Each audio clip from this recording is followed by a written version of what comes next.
the amount of Tsunoni in this episode. This jug won't be enough. Aid me, God of Thirst! Alright, I think I got my hydration situation set. But it's way too hot. Wearing this jacket was a mistake. Y'all, can it just go ahead and be next week? We have yet another big teaser at the end of this episode that just gets me hype for what's coming up next week. Either way, for this week, we've got some backstory on Tsubasa, a metric ton of Tsunoni, and a whole lot of simping. It's Donbros 17. It's been a year since the events that led to Tsubasa's criminal record happened. We are given a tease in the beginning of what that was, with a terribly elevated Natsumi getting sucked into some sort of portal. He's kept this secret for the time necessary. As such, he should actually be able to see her. All this while a guy trying to copy my hair decides to go ahead and end himself. But that's what happens when you don't put in the bleach first and then put on the dye. Oh, that's not why he's trying to jump off? Okay, great. Tsubasa transforms to save the guy. Meanwhile, Tsunoni watches the transformation take place. She confronts him transformed only to reveal herself. This takes Tsubasa aback. Y'all, I like how the villains find out who everyone is before the squad even does. It's kind of a neat touch. She recalls an earlier conversation that the two shared back in episode 8, and since then has come to the understanding that love is a greed for humans, driving them to do crazy things.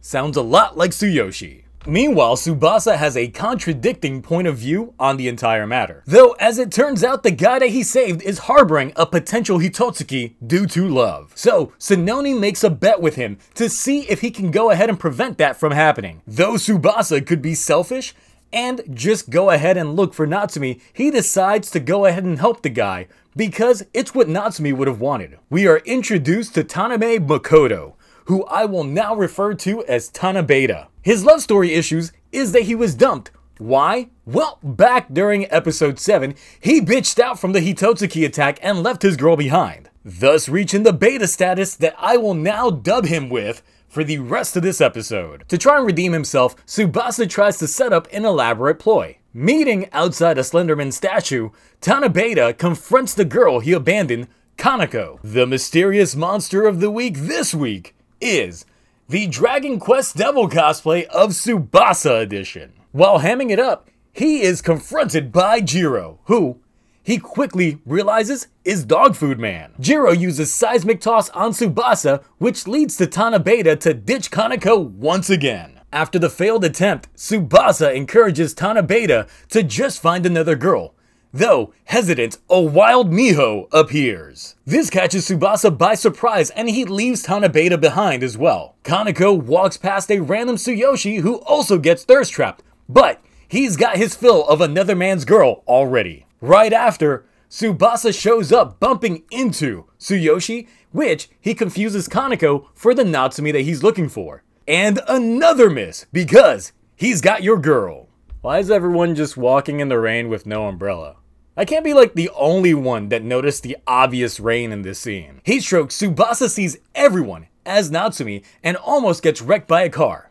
Saved by Tsuyoshi, he is finally able to tell us exactly what happened. 1 year ago, while out on a trip with Natsumi and his theater group, mysterious crayon origami try to make their way into everyone's mouths.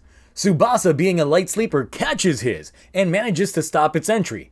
However, Natsumi and the rest of the group weren't so lucky. Although Natsumi seemingly awakened, a mysterious Juto figure appears and snatches her away, telling Tsubasa that for 1 year, he can't tell a soul about what happened, and his reward would be seeing Natsumi again. The rest of the folks for that night are still asleep to this day, and that is Tsubasa's supposed crime. Conveniently, Tsuyoshi can't be without his thirst trap for more than 30 minutes and leaves right as Tsunoni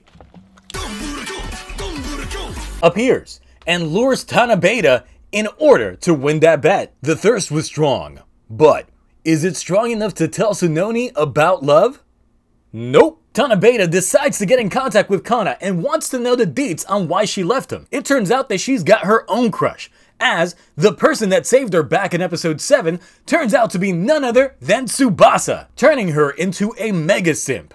You need some water, girl? I got you. To make the situation even more awkward, Sonoza appears with his terrible crying. Then suddenly, Sanoni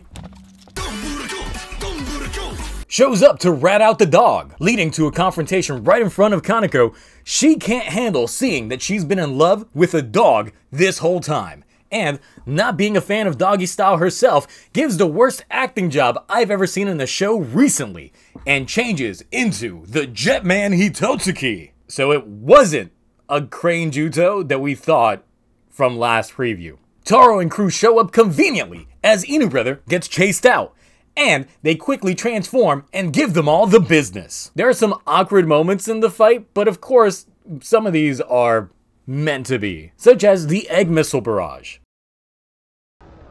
Though the biggest error that I see here seems to be with the prop inconsistencies for Dandara Goku. You see, when he pulls out the gear from his rouser, it's like the size of a puck. But then when he slots it in, it's the size of a gear. It's really weird, caught me off guard. We get a cameo from not Jason David Frank, and a prop that looks worse than a toy you could have bought from Bandai a couple of years ago. After the fighting, and the big fighting, that are now reaching Sentai Common Ground, Tanabata and Kana are now an item once again. Though, in Noto cyberspace, a new foe manifests. It's Don Murasame. Alright, so this episode is probably the weakest one so far in my opinion.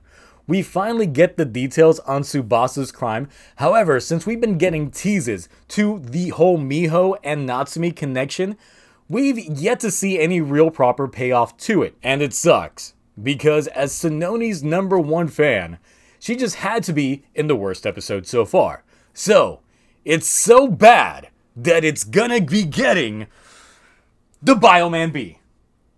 I know, a B. It's tragic. It hasn't been rated that low since episode 1. Yeah, no, this episode is still good. It's just not amazing or great. We get some good time developing Tsubasa as a character, and I really appreciate that we are getting more information in the proper sequence of events that led to Natsumi disappearing. The introduction of this new Juto is interesting, however, since now we see a proper crane Juto, and it would show how the hierarchy of their system actually is. Since the Jutos that we've seen in person tend to not have proper speech, while this one can make full-on sentences. Another thing to note is the difference in their origamis, as the tiger one was previously used on Tsubasa, though his made him sick. Whether or not this is the origami's failed to take side effect, like the crane sleep, or a side effect of clashing with the Don brothers' powers, is room for speculation. Though seeing as the episode plays a lot into the concept of love and its trappings,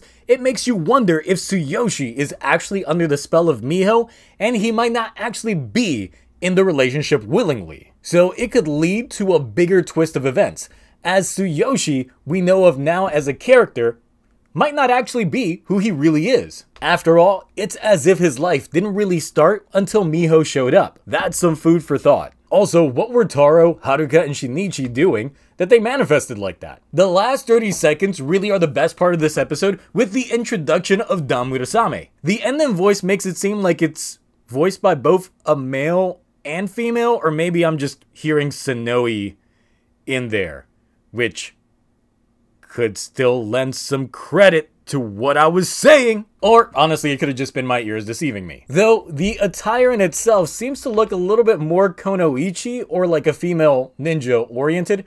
I guess we'll have to wait and see to find out the goods on this one. Also, look, I realize that Tanabata's actor is a previous Ultraman, but I haven't seen it. So yeah. Anyway, what are your thoughts on this week's Tsubasa-focused episode?